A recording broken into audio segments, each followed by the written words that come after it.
Welcome to my channel chemistry with SK. চলে আসলাম নতুন আরেকটি ভিডিও নিয়ে।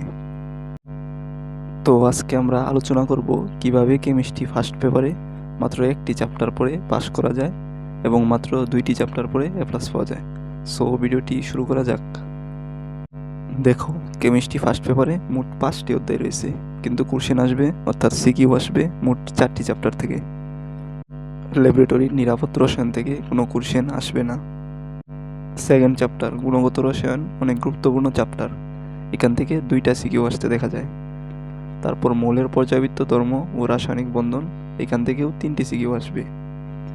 রাসায়নিক পরিবর্তন থেকে আসবে 2টি সিকিউ এবং কর্মমুখী রসায়ন থেকে একটা সিকিউ আসতে পারে। সো এই হচ্ছে আমাদের 8টা সিকিউ। পাস করতে তোমাদের যেহেতু 2টা সিকিউ লাগবে, সেহেতু তোমরা গুণগত রসায়ন বা রাসায়নিক পরিবর্তন এই 2টার মধ্যে যে কোনো একটি চ্যাপ্টার সিলেক্ট করতে পারো।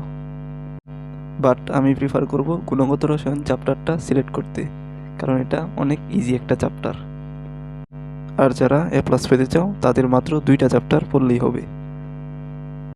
তুমি চাইলে গুণগত রসায়ন এবং সাথে মৌলের পর্যায়বৃত্ত ধর্ম এই চ্যাপ্টারটিও পড়ে রাখতে পারো। সো আশা করি বুঝতে পারছো কিভাবে মাত্র একটি চ্যাপ্টার পড়ে পাস এবং 2টি চ্যাপ্টার পড়ে এ প্লাস পাওয়া সম্ভব। কেমিস্ট্রির সকল ক্লাস, সাজেশন এবং নতুন নতুন টেকনিক পেতে আমার চ্যানেলটা সাবস্ক্রাইব করে পাশে থাকো। সো দেখা হচ্ছে নিউ কোনো ভিডিওতে। টাটা।